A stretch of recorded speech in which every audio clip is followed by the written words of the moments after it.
Check, check. Hello, hello.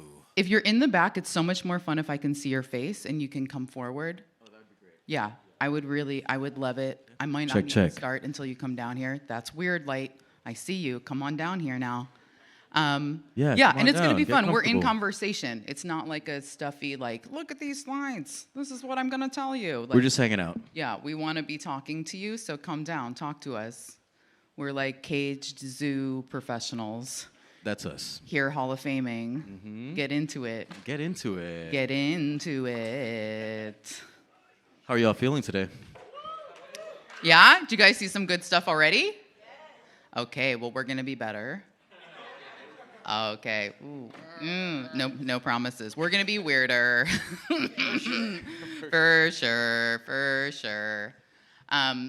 Okay. So, where do we begin? Well, I think we should say who we are. I'll start because I'm alumni, so I feel like I have to go first. I'm Kim Alpert. I'm a Full Sail alum. I went here for digital media, DAD, back.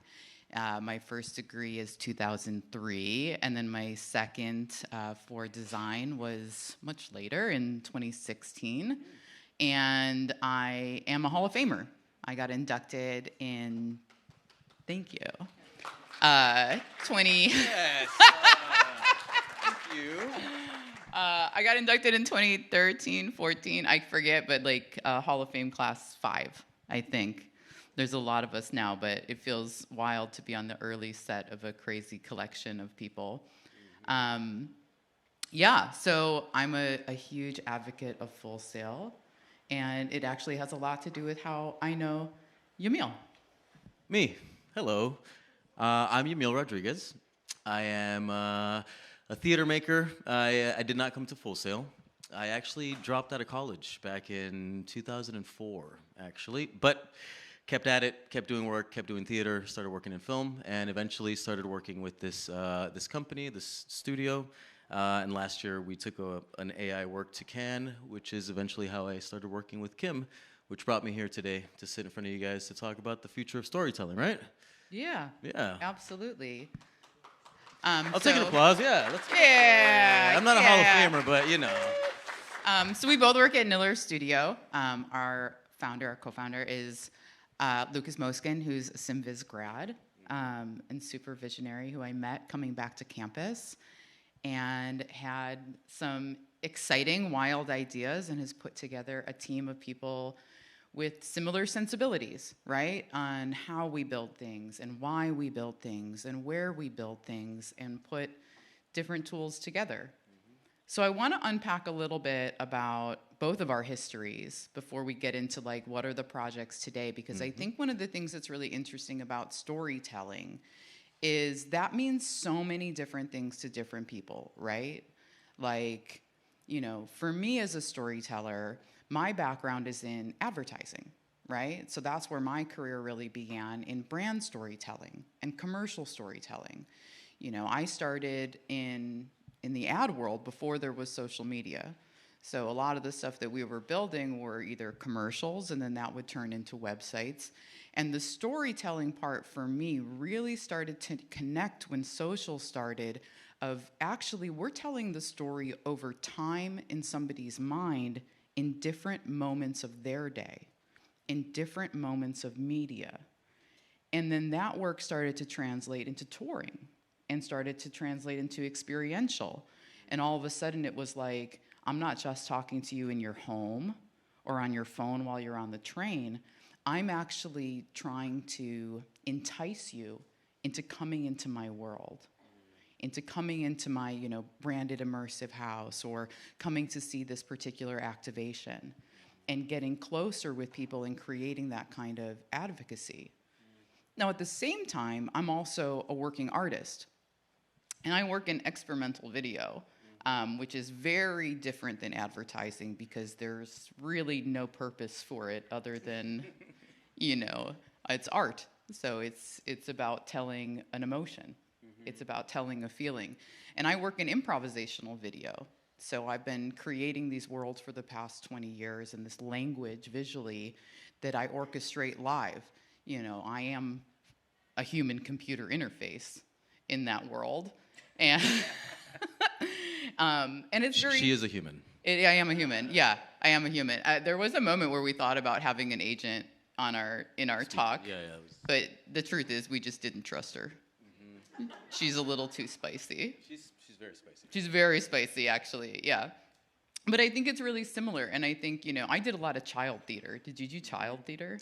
I did some, but it's funny listening to you. Yeah. I feel like storytelling for me started with like punk rock, and sort of just like listening to people's stories of their relationship to themselves, to their parents, to society, to culture.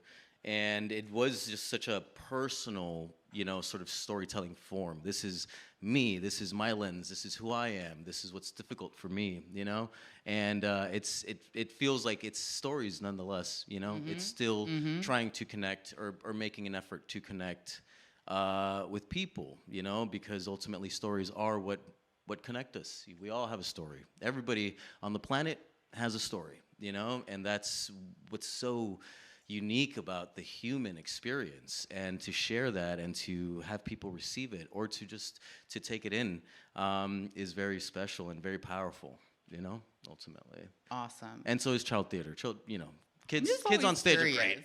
Huh? I'm always curious about child theater. Oh boy, it's like either it's like a weird secret. transcendental or rough. I've been in Oompa Loompa twice. Facts. No, okay. I'm gonna segue into something more serious. Sorry. So I want to talk a little bit about Cannes. So a lot of people know about the Cannes Film Festival, but they've been really prolific in having an immersive market and also showing, narrative works that are really at the, kind of bleeding edge of technology. And it was incredible for Niller to participate last year, bringing our project Taxi, which I will show a little bit. Some sleds? Yeah. I think I do. crazy I'm going to with the skip over some, but slides. I'm going to show this one because I like it. It's a nice little cut. So I want to talk about the beginning of Taxi. So, day one, you're in a conversation about this project of having an agentic taxi driver, an AI taxi driver. So when we say agentic, for those that aren't like super in that lexicon and that language, that's an AI. And when it's agentic, it has a personality, it has a backstory, right? Like, so you decide like, okay, I have this idea, right? Mm-hmm. Well, it started again with story. We wanted to have a story exchange project. Okay. So at first, before the taxi, we were like, what does it look like to have an audience member get to a place where they feel comfortable to share a vulnerable story with an agent, right? Because, thinking about chat and sort of how people are developing these relationships with their own little agent here at home, that's like their own personal little friend, but what does it look like, in the world, in a space that's not familiar? And then we were thinking about what are locations in which people tend to open up, and we were like, wow, the taxi, I mean, maybe not nowadays with Uber and Lyft, but there was a time when you sat in a taxi and you were just talking to this driver. The taxi's telling you stories, you're telling it stories, them stories, and it's just all about this story exchange. So we're like, okay, great. Let's put people in a car. Let's make the driver an agent, and let's design a character that feels broken, that feels human, because that's the thing about ChatGPT and all these other agents. They're there to, they're there to for you. They want to serve you. They want to do right by you. So I was like, let's make an agent that is ignoring you and that wants to tell you their story, and that is gonna curse and that's gonna just, like interrupt you with a burp, or ask you if you want to take a shot or smoke a joint, just like. What is it like to sort of subvert this idea of what an agent is?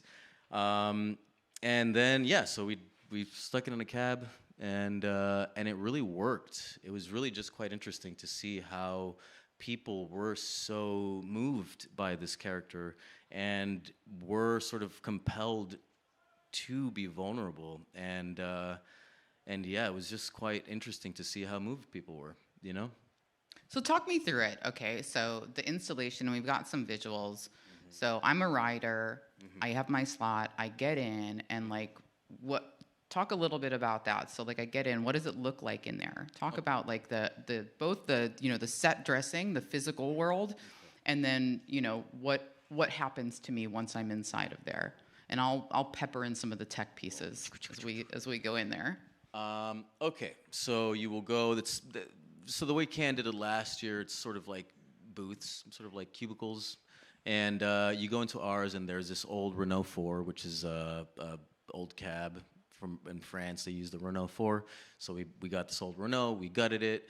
We built the back to be sort of like a confessional booth. So we built everything out of wood. So it kind of you can see some of the trim and some of the stuff here on the slide. But we wanted to play with the confessional booth aesthetic, even though there was absolutely nothing religious about the experience.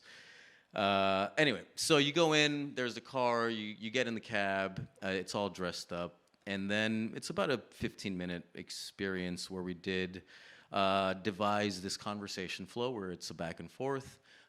What's happening visually, you're surrounded by 4 walls, so once you're sitting in the back seat of the cab and you look out the windows, what's being projected feels like your landscape. And it opens in New York City, Times Square, and the cab driver says, "So where are you going, honey?" And you tell the cab driver where you're going. It could be the moon, it could be, Orlando, it can be wherever. And she's like, "All right, baby, let's go." So then what starts happening is that, so the brain was doing 2 things. One, it was the agent that's doing this conversation flow, exchanging stories and trying to extract a story. Simultaneously, it's listening to tags from the stories that you're telling to then create projections based on what you're saying. So ultimately, you are driving through the story that you're exchanging with the agent. Does that make sense? Yeah, so it's using Gen AI to generate those visuals live. Yes, ma'am. So I say Tokyo, I see Tokyo. I say Paris, I see Paris. And you're just cruising on by. Amazing. Yeah, it was interesting. Again, being somebody with a theater background who's just usually, the limitations are the space, the actors, where you're at. To be working with a tool where the possibilities seemed kind of endless a little bit was incredible. It was just so incredible and so impactful. To hear people's stories back, and they're like, I felt like I just drove through my grandma's house, and then I was like just driving on this street that, even though it wasn't it felt like my childhood street, That was just so interesting to witness and to just sort of start dreaming up what the possibilities are with these tools. I love it. And I love that there's like the subversion of the expectation of AI, and at the same time, simultaneously, there's like that connected humanity, right? So like I talk about, job loss or divorce and heartbreak, like the stories that are in her corpus of knowledge, like other stories that she's heard come back up. So tell me a little bit about that piece, about like the collecting piece. Forgot to mention that. Yeah. Another big part of the project was that the agent is collecting your stories and then drawing connection points between the stories that she keeps hearing. So she'll keep gathering your stories, and as she's gathering more, she's like, "Oh, I had this other driver that had a similar thing happen to them." So the point was to have the agent connect our stories to show us how we are more connected as humans through our stories and lived experience than we aren't. Sorry, I keep facing this way. There's like a bunch of people over here. But yeah, so that was a big part of it. The biggest part of the project was to have the agent connect our stories, So to that, then also be able to see that happening in real time. It's like gathering all this data, making these connection points, and doing it just on the spot. Every 15 minutes for like Another 2.5 story. weeks. Yeah, it was wild. And by the end, just the story archive was just. She met a lot of people. She met a lot of people. She was out there. Her name is Jo. She met a lot of people. She's Jo. She's from New Orleans. She's incredible. I love her. Yeah. She is very spicy though. She's very spicy. Not for the school right now. Yeah. She's a little too spicy for prime time. Mm-hmm. I think it's really interesting that, she also had her own story. So I think, one of the things about, crafting a world and crafting something that is going to be really resonant is that, you spent a lot of time on who she was. You know, when we think about talking to, you know, ChatGPT or Claude, like, they don't have a story. Like, they're not a character in a story. They're subservient, right? Like, they're a model that's made to be an echo chamber of support to humanity. And I love when you talk about like Joe burping, right? Like interrupting, you know, that kind of stuff. Tell me a little bit about the process of like, of sculpting her, you know. And I'm going to interrupt her. I'm going to add another piece to this puzzle because I think it's important too. So Taxi in France had Joe as a driver, but then also Taxi got a new driver and a new veneer and was also at, you know, Miami Art Week with Celia, with like a whole other personality and a whole other backstory and a whole other voice and a whole other, you know, another driver. So the mechanics of the experience were able to be translated to a different personality. So how do you sculpt a character to live in this kind of like open agentic world? We were very specific in her backstory. Well, for Joe specifically, when we were sort of experimenting, the more backstory you give the agent, the more it obviously has to draw from, but you also don't want to use a bunch of characters. You don't want to write a book because then it just takes so long to do that, and then the lag, you know, it's like...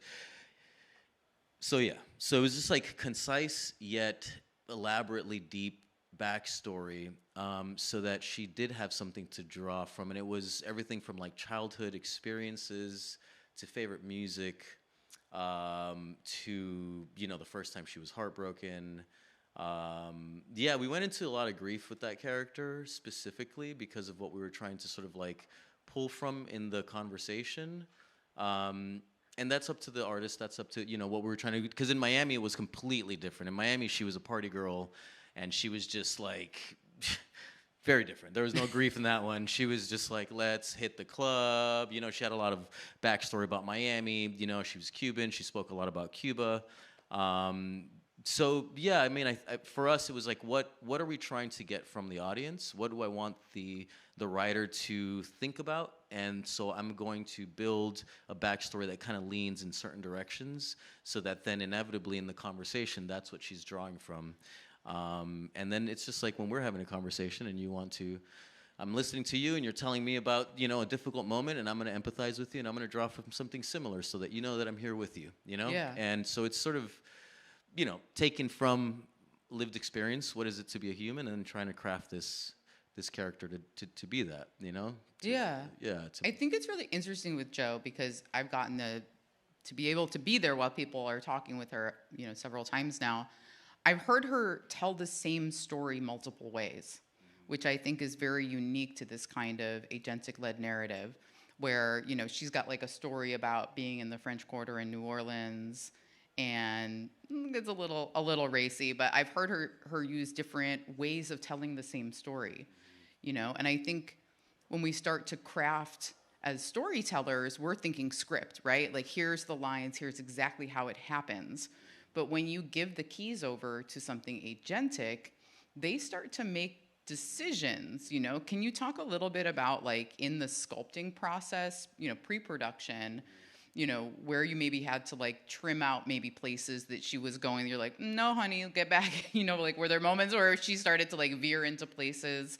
Because you work with our AI director, Ale, and you guys spend a lot of time like really not just creating guardrails, but creating a container for that world, so that they really have a very fixed parameter of where they can start to delve into, right? So they have that variance and that humanity, but they don't all of a sudden start to like hallucinate into thinking that they're something that they're not. Right? Like, so can you tell us a little behind the scenes of like some moments that happen where you're like, oh, this is a thing, especially, you know, learning to do this kind of work for the first time. I'm sure some moments happen where you're like, oh, what is this? We were really trying to have her say bad words. I wanted her to curse really bad. And she just wasn't getting there. And I wanted her to be inappropriate. Not like wildly inappropriate, just not so square, right? And we were using this one LLM. I'm not going to say any of what we were actually using, but we kept just like feeding it. And then because we wanted to get, I was like, why isn't she getting there? So we were getting really extreme with the prompt. And then we switched LLMs. Holy moly, she really came in hot. I mean, it was hilarious. It was also, I mean, at times we were having people have conversations with her at first, and Ale, he's based in London, and we'd be calling people. I'd be on the phone. I'm in Miami at the time, and I'm listening to people having conversations with Joe, and we got we got her like really ratchet, and we hear her. This sweet boy. I don't even know who this guy is, but he just sounded like such a sweet person, and he's talking to Joe, and she just went into him kind of so hard that it was wild to hear him get affected. He was genuinely, because he wasn't expecting this agent to be like pushing his buttons and like using language that was strong. And it wasn't violent language. It was just a little rough. And because he wasn't used to it, I mean, he really he was shut down kind of. And then we were just like, okay, we need to pull it back. We were excited that we got her there. So we're like, yeah, this is it. And then we're like, okay, actually, we want people to actually enjoy this experience. So let's pull it back. But yeah, that was kind of one of the bigger moments where I saw the power of kind of language too. We take these things for granted because we're so casually talking, and I'm not speaking with you right now how I would if I didn't have this microphone, but it's looser, it's casual. But because we're humans, we're used to hearing that. We're used to hearing it in movies. We're just used to hearing language sound a certain way, even if it's rough, right? Especially nowadays with social media, Lord have mercy. But then to hear it from an agent really does kind of like cross your wires a bit, because you're like, you're not supposed to be doing this.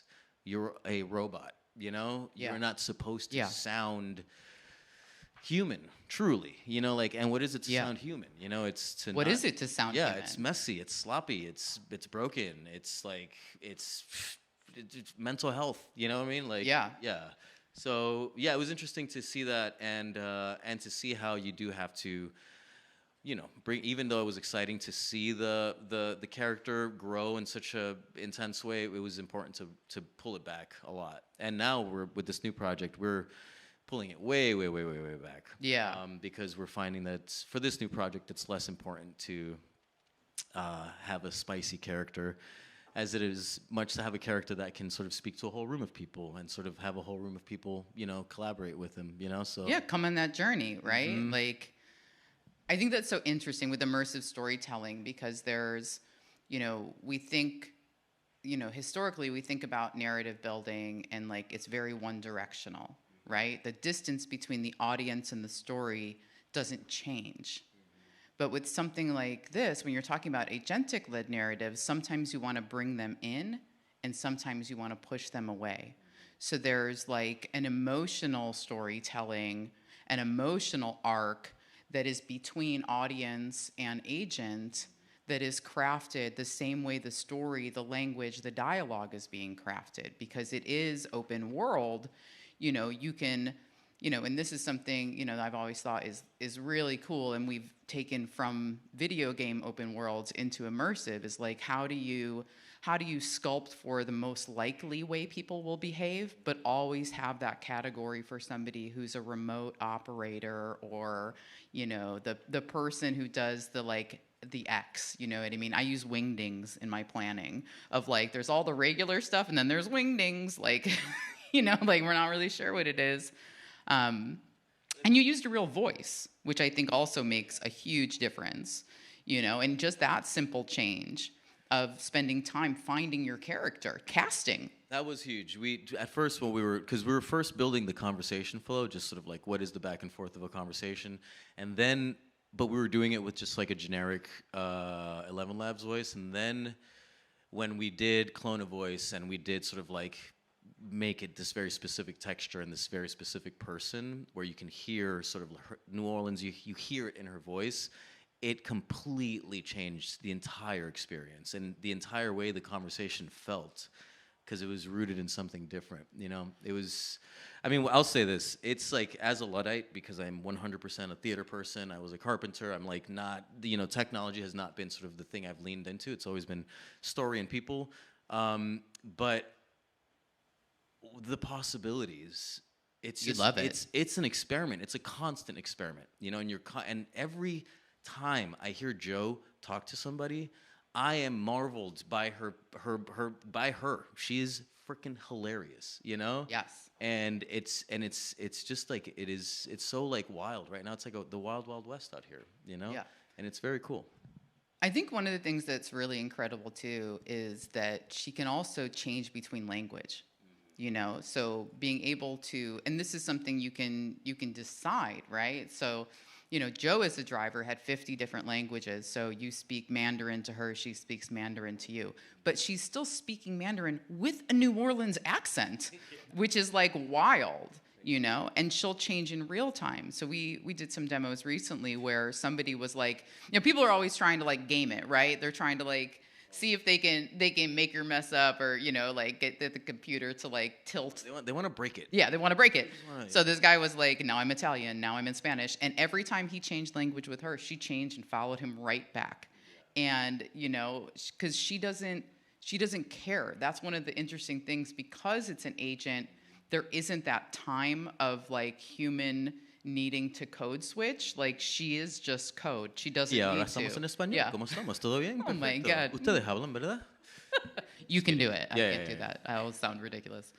But it is cool. I mean, I just, you know, in this idea of like the future of storytelling, you know, the fact that this tool allows a story to be told in 50 different languages on the fly is incredible. You know, to have this agent be able to pull stories from people that speak different languages. At Cannes, there was this Japanese woman that came in, and she came out and she was like, you know, feeling all emotional because she had this whole bit where she was like, I was late and I missed my ticket and blah blah blah. Cannes is like impossible to get into shows, by the way. So she was really bummed because she missed all these shows, and in Japanese, Joe told her it's okay to be pissed off about that stuff. Yeah, You know? you're okay. And I can, sorry, I sometimes say bad words. And she came out really moved by that because in her own language, this character told her something that was uncharacteristically Japanese. Does that make sense? Like, you know, she was like, be pissed, girl. That's some bullshit, you know? And she was like, oh my God, I wasn't expecting to hear that in Japanese, you know? Yeah. And the power to be able to tell stories in different languages and have different cultural sort of characters speak to people in their language or vice versa is so powerful. The personalization. You know? It's huge. Yeah, I feel like, you know, there was a radical shift, you know, in digital where we were able to start doing that really rapidly just in websites and just online, to be able to have tools to be in language with people. And now to be able to have that close globalization in storytelling is really incredible. And like in real time. Yes. Right there in you in the physical space, you know? Totally. Because that is, again, as a theater person, I feel like there's nothing more powerful than people in a room together, and to use these tools to then sort of like make this experience stronger, you know? Because there might be people here that didn't speak Spanish or English, you know? And those are I have only two no idea what languages you I have. said, honestly. Exactly, you know? I want to talk about a couple of like more technical things about the taxi too. So, See. So, you know, she's not just controlling the conversation and she's not just generating the visuals. She has control over the entire space, right?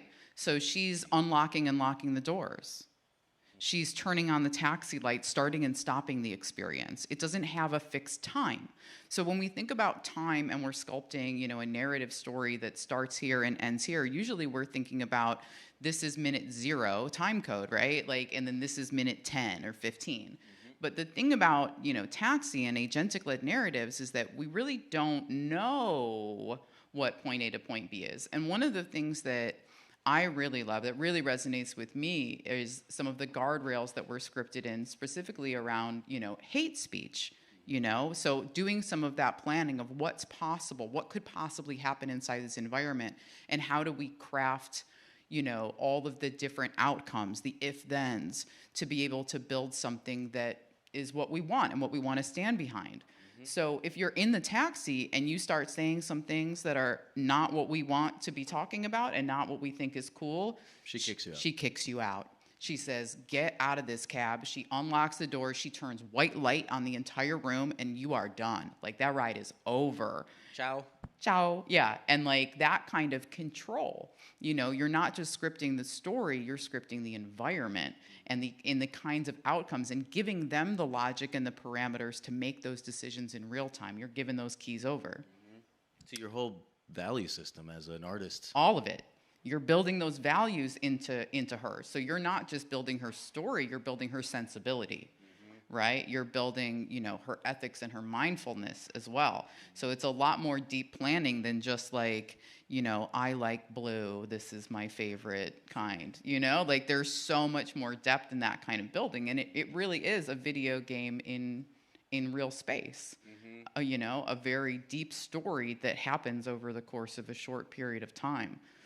What's really interesting about Taxi, and this as we're out, talking, doing talks about it and sharing it with more people, is that the entire corpus of knowledge and everything that's going on in Taxi is happening in the taxi. The brain is in the car. There's no access to the internet. There's no outside world that the driver is connecting with. Everything she knows, she was either trained on and given, or she's learned from other riders. So, one example, when I came into Miami and I was testing the Miami driver, I got in, I had a little conversation with her. Oh, where are you from? Oh, I'm from Chicago.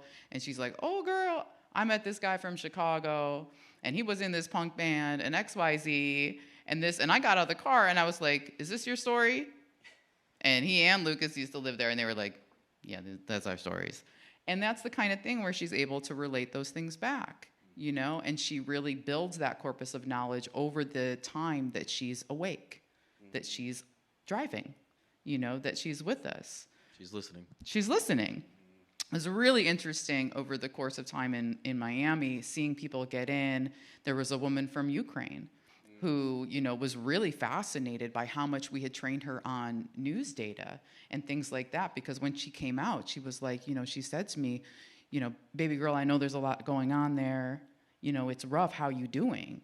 And she was really surprised that this agent, this AI, was able to give her empathy and understand the context of that for her.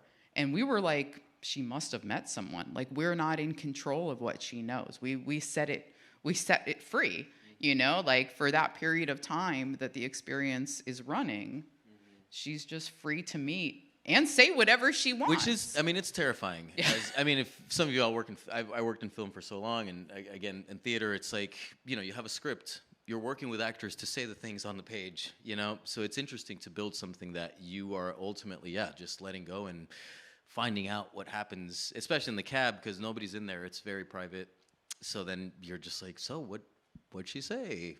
Yeah. And a lot of people didn't know I had anything to do. I was producing the larger show also, so I was like kind of running around, but I would just like walk up to random people. I was like, so how was the taxi? What'd she say? And they're like, who are you? Well, why are you talking to me? She was crazy. She was amazing. I love her. Yeah, it's interesting because it becomes your experience, truly, the audience member. Yeah. And I think that is like the biggest thing of like this future of storytelling. I've been thinking about it. I'm like, it's just like it's making it so that the user, the audience, it is your story. Your story is what the experience is, and I think that's just so unique to this moment. Yeah, you imprint. Your experience imprints into the larger narrative of that world, Because now, like, I've met Celia, I've told her some stories. So now, like, she has my stories to retell into other people's experiences with her. Yeah. And I think, one of the last things, and I want to make sure we have time for questions. Yeah. So we'll do questions in a minute. Okay. But I think one of the things in crafting this that was really, there's little bits of surprise and delight and smart ways as creatives that want to build in this immersive way, in this agentic way, where, sometimes the solution isn't always obvious as like a technical solution. So, and one example of this that I think is really great from Celia she was having a little bit of lag time, right? Like she was a little bit slow to respond, and we were like, oh, how can we make this feel different, right? And this is where I think, our teams really, they dovetail so nicely because we have such high technical capacity to build absolutely groundbreaking things, but we have that sensibility of theater. And, you came in and you were like, let's just make her cough. Let's just have her coughing so that this timepiece has coverage, right? How can we use, practical things to solve technical problems? And that's where magic happens, And, I'm jealous of the folks that are down here because you get to go to the most magical place on earth, right? Yo, this school is wild. I'd never been here. Yesterday they gave me a tour. You guys are incredibly lucky. Every single person in here, you have no idea. Truly. Yeah. You should all count your blessings. You all should be very grateful. This is Hogwarts. Legit. Real ass Hogwarts. Yeah, we're in some Hogwarts stuff, and that kind of experimentation of like, how will this feel? What can I try? I feel like that's that opportunity of when real powerful magic happens, when you find those solutions where the digital and the physical, they combine in a way that makes sense, to the story, to the moment, to the need, all the way through. What do you think? You want to take some questions? What do you think? You guys got questions? We got questions. All right, we're going to bring out a mic. Okay. And then do that. How are we doing? How do we do? Are we do okay? Guys, can we get a round of applause? Is it interesting? Let's get a little... Did it make sense? Did it make sense to you? Sense, But I think something's landing, I think. Yeah. And we work with a couple of agents. Like, we have coworkers. We have some agents, Bavis. We have some coworker agents, which is an interesting part of our work as well. So yeah, wait, but this all to say, I think that these tools are incredible, but I think that at least for myself as an artist, I think my North Star is how can I use these tools to bring people, humans together? How do we strengthen humans? You know what I mean? We are the people on this planet. It is our experience. How can we use these tools to build us? We need to build ourselves up. You know what I mean? Yeah. And I think that's just a very important thing because I do love the agents on the team. They're great, but ultimately I'm like, let's get in a room, the five of us, and sit and talk. Yeah. You know what I mean? And it's not reductive. It's not reductive. No. Where there's a lot of work going on right now in our industries where, the AIs and the agents are reductive, right? Like, they're taking the place of a thing that a human wants to do. Not could do, but wants to do. Whereas, when we use this kind of technology, it's either additive or it's something that no one wants to do and it's supportive. But it's never reductive. It's never like, oh, how can I collapse these 3 jobs into one agent? It's never going to be replaceable. Yeah. There are certain things that are human, and it is not replaceable.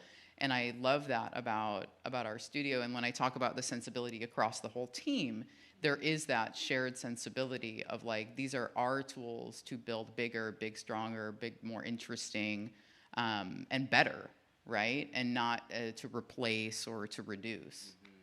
Yeah, it's just, this year, I've just been thinking about this a lot, Yeah, I mean, there's a lot of that. It's about us. We're humans. We need to do the thing for us, and we need to build ourselves up, and we need to keep telling stories, and we need to be creative, and we need to help each other and use these tools for that. All right, we got some questions? Come on up. Yeah. Howdy, guys. First off, I want to say thank you so much. Welcome to our campus. It's lovely having you guys. Thank you for the presentation. It's much like you said. I feel like we're very much in the Wild West of Hollywood isn't Hollywood anymore. I'm a huge film person. I'm here, primarily to do film. And I look at, my dad. He doesn't go to the movies anymore. But he would if it's an experience. If it's a big film, it's going to be IMAX and, all that stuff. So people are craving the experience, but there's definitely, a stale aspect to the industry. So for someone like me who's super fascinated and just loves storytelling and looking to do that next thing, how do you see a business in an experience like this, right? Like a studio, they can sell a ticket to 1,000 people all at once. But this is an experience where it's personal.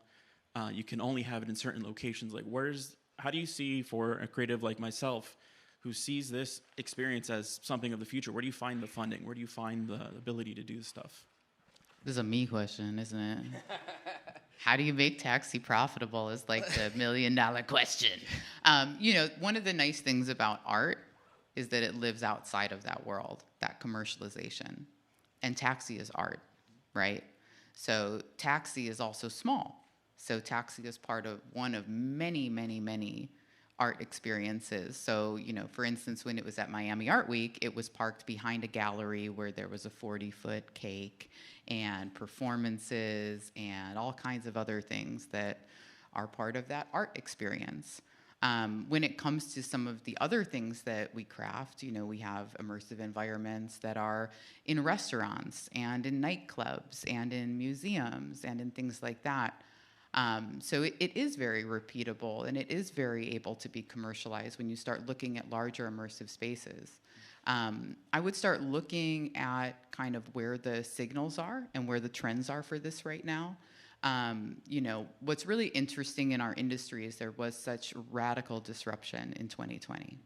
You saw so many of the things that were gaining unbelievable momentum close. And we were in a place in immersive and experience design where, you had the Illuminariums opening everywhere. You had Artec House just like crushing. And, we're really lucky that the Sphere kept going. But they had an unbelievable suffer of having to go slower and take longer because of what happened with COVID. So, we're really, I think, right now at a place where the velocity is back. And I would start watching those signals. A lot of people know about the Sphere in Vegas, but they don't know that COSM has 3 little spheres in Dallas, LA, and New York. They're not really aware of those things if they're not in that immersive world. So, I would start watching it, because those are the kinds of things like our next show where you have 100 people in a room doing a story like this, and these are the shows that you're going to start seeing more and more, and I've put my bets on it, and I'm excited for it. So, I think it really, I think we're in a place right now where like finding it, and the nice thing, unless you're looking to open an immersive theater or a place, like that's not like, you don't have to worry about that. I have to worry about that as a strategist. Yeah. And the repeatability and the tourability of a show is really different with a multi-person experience. But it is very much not just possible, but very practical. You look at Sleep No More and the success of that run in New York for Punch Drunk, and that was, they thought they'd be open for a year, and they stayed open for 12. Even hearkening back to, though I don't talk about it a lot, there was a period of time where I worked at Blue Man Group, and they thought that was just going to be a thing that they did at art parties. And then all of a sudden they have 5 theaters in America and 3 around the world, and, are on commercials for Intel. So, and that kind of immersive theater, they didn't necessarily, go further into the technology space for this moment. But when I worked there in 2005, we blew the minds of 800 people, 14 times a week. There were so many shows. It was wild. So the appetite is there, and the convergence of storytelling, technology, and theater is really there. And if you're interested in it, like, don't solve a CEO's problems for him. You know what I mean? Like, stay creative and hungry. Yeah, I think that is the thing. Just focus on the story that you want to tell, and then if you're interested in the tools, see how the tools can help push that story. But if you have a beautiful, interesting story that is burning to tell inside, and this tool helps you, the scalability will just happen. That'll just be a part of the evolution of the project. You know what I mean? I think thinking scaling up is just like maybe 15 steps ahead of where you should be at. It's like, play with the tool and play with some stories that mean something to you. Is what I got to say on that. Yeah. Because scaling it is difficult. This has been a conversation how to get this this is an intimate experience. It's not for 100 people. It's for one person. And that's why there's been a lot of venues that have asked for it, or, after Cannes, and we're just like, this is what it costs to take there. This is all, what it takes. And so it hasn't been able to go to these places, and that's okay, because it's pushed us as a studio and as a team to start building up new ideas, on how to use the tool to like scale up. But it wasn't that we started with, let's scale up. It started with like the smallest seed of like, how do I have one person share? And then you sort of slowly build, Right. So just like. Yeah, no, thank you guys. I appreciate it. Thank you. Yeah. It was wonderful. That good? It was wonderful. And I think there's a video on our Vimeo of Celia in Miami, which is really nice. You can hear her spicy little chatter. She's spicy. She is also spicy. And she only talks in Spanglish. She also only speaks in Spanglish. She understands everything, but you guys had to teach me about chisme. Chisme. Chisme. Mm-hmm. That was my big learning. For y'all, if you know, you know, I'm sure. If you know, you know. Anyone else have any questions about the future of storytelling? Hi, I'm Bree. I'm fascinated with Joe and kind of hearing this. I'm really curious if there was initially a target audience. I would imagine through time she becomes more relatable, and so that target audience kind of broadens throughout the experience. But in the planning phase, if there was a specific target audience you had in mind. We knew it was going to Cannes. It sort of started as like, let's pitch to Cannes. Let's see what happens. So once we got in, then it was like, okay, this is our target audience. So we knew it was going to be international. That's why we brought in the 50 languages, you know, and that's why we made her from New Orleans, because it was going to be in France. I spent a decade and change in New Orleans, so it's kind of like a home. But I was like, okay, great. There's this like French history. But yeah, that is a part of it, because also then in Miami, we changed it to be very site specific also, because it was like, we're in Miami, so Joe makes absolutely no sense in the back of a gallery in Miami for Basil, so she's going to be Cuban. She's like from Hialeah. I also grew up in Miami, so it's just like, I'm kind of just bringing up my own life into these characters, but Classic director. you know, just is all me. But yeah, I think that while you are devising your character and what it is that you're trying to get from the audience or what the exchange is, yeah, definitely knowing who it is that's speaking to the character is very important. Yeah. Yeah. Thank you.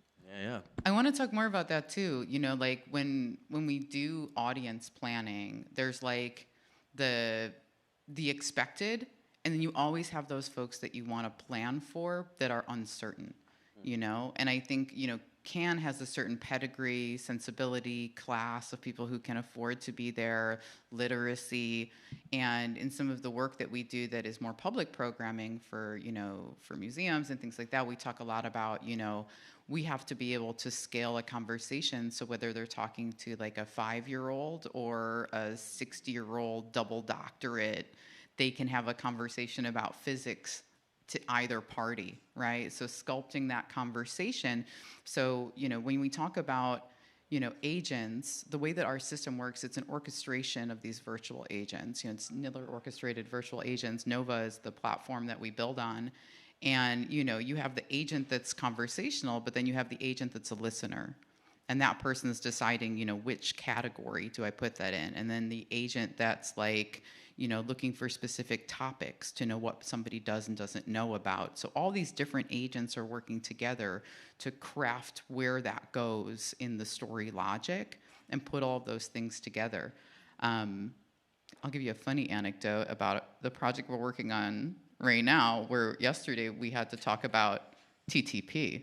Oh, boy. Where anytime you have an audience giving some input, you have to talk about time to penis. Like, when is someone going to draw a penis? And you know, TTP is the technical term for that, in case you didn't know, TTP. Yeah. I knew I was going to say something I'd regret today. And really, I've already done it. I mean, maybe there's a... But that's real. That's real. Yeah. You know, like I worked on projects that were in Best Buys all over the country. And when you're in a place where there's just like a lot of, you know, like young kids and boys, TTP is very real, right? Like, so you have to plan for like, how long will it take for someone to do that? How likely will it be? And like, what are the guardrails and how can I make sure that it's not gonna like all of a sudden get onto the big screen? So, you know, you have to get some of those demographics and like figure out how to craft for an audience, but also like protect yourself from the unexpected, because even though it could be the most classy audience ever, that doesn't mean that TTP may not be very quick. You know, like it is, people are unpredictable, right? So yeah, there is a little bit of having to like... TTP happened at Cannes. As you can see, we had like people, we threw some markers in the back of the cab so people can draw and just whatever, fuck around. And there was a penis. It's small. It's in the corner. I clocked it. I was like, somebody did that. Somebody did that. Yeah, on the Okay, scale of man. things in the back of the cab are like TTP to like Laurie Laurie Anderson drew a self-portrait. So, there's a range. There's, It's a range. No matter how classy, no matter how TTP is there. classy. And I mean, I think that is just a part of, again, as a theater director, or even when you're writing film, when you're writing a script, yeah, you are thinking, one, it's like, this is something that's meaningful to me, so I'm going to spend the next 5 years working on it. And also then, part of that, again, is like, okay, where are we, who's my target audience? But again, I think that's still a few steps ahead from like the main thing that you should always just sort of really, really put the water in. It's like, what is it that what do I want to tell? What am I trying to do here truly? How do I get them on my journey? Yeah. Right? Like not crafting for them, but crafting and like how to get them to the place you want them to be, right? Like, so not trying to reach out, but how to bring in. Yeah. We got another question. Hi, my name is Sabria, and kind of along with what you were just saying, you talked about guardrails and kind of leading the discussions in that way. Did you do the opposite, where you had a plant where if things were very boring and not going in any direction, that you could send somebody in with a crazy story? 100%. Yeah. Oh my God. Celia was like, give me that gossip. She'd be like, give me gossip. She would say it just like, where's that cheese? The cheese McQueen. Like, McQueen, yeah. Yeah. Tell me something juicy. Like they were like, and they just keep at it. Yeah. Like they just like you'd say like, oh, I had a good day at work, and she's like, oh, but tell me something juicy. You ever heartbroken? Like there were so many prompts to just keep pulling. Yeah. And if you weren't giving her, she would then sort of take the lead. Like a conversation. We don't want to sit there and not talk. So I'm like, okay, so well, yeah, this is happening. Blah blah blah blah blah. And yeah, we did. Yeah. And it was good. It was funny. Sometimes it was kind of best when you just let her do her thing, truly. Because she would really just pull out some very funny stories. And I think I saw a clock that was saying we needed to wrap it up. Is that true? And the clock is no longer there. I don't know. We're close. We're gonna take the next two. We're close. Great. We're gonna wrap up with some more. But yeah. Yeah. I love that. And I think that's such a great question too, because, there's like, it's almost like there's blocks in the story planning for Taxi. And there's like a monologue kind of story, and the agent, can decide where it's going to go. So if you come in hot and you're like, oh, and like I had this affair and blah blah blah blah, then she's just in listen mode, right? Like she's already getting that fuel. That's her, that's her mandate. That's what she wants. Also, we had some like, sorry to interrupt. No, go ahead. She was also clocking your emotional tone. So if you're coming at her with something, well, this was very specific for Joe. If you're coming at her with something, like sad, she's going to lean in that direction. If you're coming at her with something a little happier, exciting, she's going to lean in that direction. Again, doing the work of trying to emulate what it is to have two humans communicating. But very fun experimentations, y'all. And I think everybody here should mess around with these tools because it's wild. It really is wild. And once you're there just watching it do its thing, you're like, holy shit. What is this? Yeah. And that's cool because you don't really get that often. With a film, we got the beats. We know what it is. You build your team. You get the producer. It's different every time. Like every time I got in to talk to these drivers, I have a different experience. Yeah. And to be like in the creation group and able to have that unique experience every time is remarkable. Like I couldn't be more proud. I couldn't be more excited. Like and fun. It's just fun. So fun. It's like yeah. Fun. Truly. Like, a few things are just fun. It's like funny and fun and exciting. And you all have like so many resources here. You should just dive in deep. Go swim, have fun with it. Get weird. Like find some other people that are interested in this stuff and put together a little team. And legit, this is the future. I promise you. Soon, you'll be watching the movie. You'll be able to interact with the freaking Tom Cruise up there. I promise you. It's like... It'll be different every time. And every time. And that expectation is coming. Parts of your own sort of emotional place that day. I'm feeling this way. And then the movie will cater to what you're feeling. This is, for sure, give it 10 years. This is 10. Maybe... 2. Yeah. 4. So again, we're at Niller Studio. You can find us on Instagram or online, and yeah, follow us. Don't be shy. DM us. We're big. We're big stands for Full Sail. So you know, yeah, stay in touch, and hopefully we'll have more weird experiments here soon. One more quick question, sir. Can you tape to the microphone, sir? Our final My name's question. Bob. When you're talking about diving in, what kind of resources and tools are necessary to create an agent and to build enough of a personality in it? And that's number one. And then maybe 1B. You talk about Joe being funny.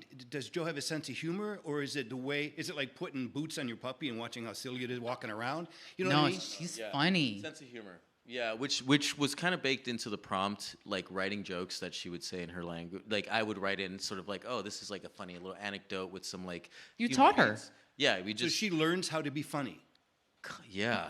or is she repeating the humor She's not- she's- formula you give her? It, you know, Listen, I thought that would E.G. be it. Truly, I thought it was like I'm gonna write in some jokes, and she will just sort of take these jokes and do them. At first, I was like approaching it that way as a script, and we put in those jokes, and we told her you have a sense of humor. You know, it's like a little dry. You know, we just wrote it out, and then she would just start improvising. Is that right? And as it kept going, it was wildly funny. So what kind of resources does someone need to actually do this? Do you need like supercomputers and a team of people and access to all kinds of fancy software? Or Would you take that one? No, I think, you know, that's what's really interesting. Right now, things are moving so quickly. yeah, I'm figuring 2 years on my cell phone, right? I don't even think it's 2 years. I think it's like how much time you have this afternoon. Yeah. You know, like some of the stuff that's going on right now, like 11 labs for cloning voices is really powerful. So powerful. You mentioned Nova. It was our Nova is our platform, is the Niller orchestrated virtual agents. So that's the product that our team has built to be able to rapidly. exclusively in-house for you guys, or is that? Yes. Okay. But so We're I wanted available. to walk out here and create an agent. Yes. What kind of resources would I need to do that, other than a little bit of imagination and some stick-to-itiveness? Our team really likes Cloud Code. You know, I would start there. I would look at some of the stuff that's happening with like I can't remember it offhand right now. But there's, you know, this kind of new model that started where you're scripting in like a soul and a persona and that kind of stuff that's going on with the industry. It's moving so quickly. Really, It every really day is just a there's- matter of imagination and time. Like you don't need a lot of money. You need some credits, but like it's really just a matter of like the willingness to like sit, experiment, and like, you know, fail till you fly. some time. Time. We were iterating maybe 8 hours a day, just like changing the prompt by 2 words and then talking to her, and then we would change it again and talk to her, and it was all day just like talking and being like, no, let's pull this, and so it's just like micro adjustments to the language in the prompt, and then just listening to how that affects her, and then sleep on it, and then the next day come back and just iterating over and over and over and over again. That is the thing you need. Were all the agents you were making female? What was that? Your taxi agents were all female. They yeah? were. Was there a reason for that? I mean, I think really these two people are friends. The two people whose voices we cloned just happened to be friends who have magnificent voices. Okay. And I was like, oh, this is a voice that will feel good in this space. It wasn't sort of like a gender-specific thing, but also it just felt. Women are more approachable. Yeah, Women are more empathetic. So as far as a driver of a taxi that people are going to be resonant and open up to, I think it makes a lot of logical sense. Yeah, because we did try a male voice at first, and it did feel a little sterile. It's different. You know, it just wasn't as, as warm.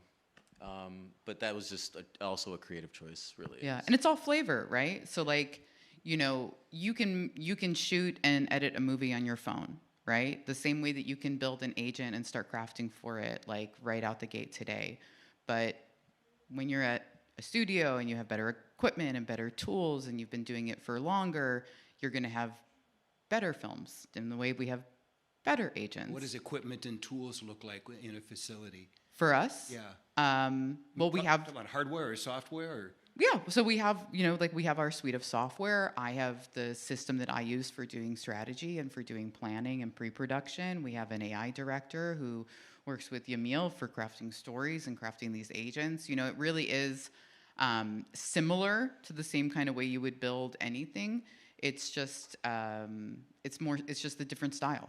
You know, I think, you know, because I know who you are, the thing that's really interesting right now is that there's so many things that were exciting and useful in planning in the days of like Flash and interactive, that was more open world and more open thinking, that now we can do for immersive spaces and we can do for interactive at this theatrical scale. So it's really applying that same sensibility of world building into a non-linear environment, you know? And it's a lot of experimentation, and it really is the Wild West. There are so many folks that are out there doing things that don't necessarily hit, but there are so few people that are able to get it to actually execute and be stable and be repeatable, that, you know, it's a very exciting time, you know, to be doing this kind of work. For sure. And increasingly so. Increasingly so. Yeah, I mean, the stuff that's going on with agents it's really, really wild. You know, it's hard because there's so much, you know, news and media, and the stuff that is the loudest isn't necessarily the best. So do you allow your agents access to news? No, not No, really. we were no. for Celia, we would put in the daily headlines. Okay. Sort of just give just so that day she can just be like, oh yeah, did you hear this? Whatever, just for her gossip. But it was she was not connected to the internet. And these are our character agents. Yeah. You know, like it really, I've had to do, because I'm older, I've had to do a lot of changing the way that I think, because, you know, my experience with AI pre-Niller, like before, you know, like years ago, like it was very much like, this is what an AI is. This is what an agent is. And I wasn't necessarily thinking about like, okay, there's Joe and Celia. These are our crafted agentic characters. But then there's, you know, there's Bavis, who's our coworker that we talk to, and like he lives in Discord with us, and like that's a different person, agentic entity, right? Like, so they're all different. They have different mandates. They have different sensibilities. They are awake. Can that agent consult you on how to program Joe and your other taxi? I can't talk about him on this stage, but I will tell you more about him at some point. But he's fascinating. Yeah, he's like a fascinating experimental part of our company, which supports our ability to scale and work on a 24-hour clock. And he has a hilarious personality, and I mean, ultimately, he's funny. they'll give their opinion. Yeah. At the end of the day, it's still testing, it's still iterating, it's still seeing how it plays out. You know what I mean? With humans, not This even again is another agent of your complete invention. Bavis. Who are we talking about? Yeah, we're talking about Bavis? Yes. Yeah. Yes. Oh yeah. Yeah. He's like our deepest, most like. I definitely think they're giving us the sign. Yeah, we're giving us the sign. Like, We can't. This will go on forever. there's this will go multiple on things forever. happening right now. Yeah. Thank you, Bob. Thank you so much. Thank you, Bob. Amazing. All right, thank you. It's been a wrap pleasure. it up. Yeah, Wrap like, it up. it's the stroke. Thank you. Thanks, guys.